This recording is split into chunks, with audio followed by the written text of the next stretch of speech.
1952 میں جب مراکش فرانسیسی نوآبادیاتی تسلط کے خلاف آزادی کی جدوجہد کر رہا تھا، سلطان محمد پنجم نے احمد بلافریج کو اقوام متحدہ کی سلامتی کونسل میں مراکش کے موقف کی نمائندگی کے لیے بھیجا۔ تاہم فرانسیسی وفد نے انہیں بولنے کی اجازت نہیں دی، یہ دعویٰ کرتے ہوئے کہ چونکہ مراکش فرانسیسی کالونی ہے، اس لیے بلافریج، جو فرانسیسی شہری ہیں، کو اقوام متحدہ میں بولنے کا حق نہیں ہے۔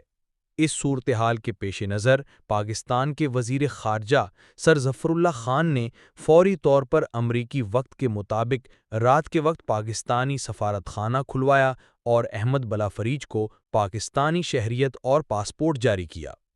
اس اقدام سے بلافریج نے اگلے دن پاکستانی شہری کی حیثیت سے اقوام متحدہ کی سلامتی کونسل میں خطاب کیا، جس میں انہوں نے پاکستان کی مدد پر شکریہ ادا کیا اور مراکش کی آزادی کے لیے اپیل کی۔ پاکستان کے اس اقدام نے مراکش کی آزادی کی تحریک کو بین الاقوامی سطح پر تقویت دی۔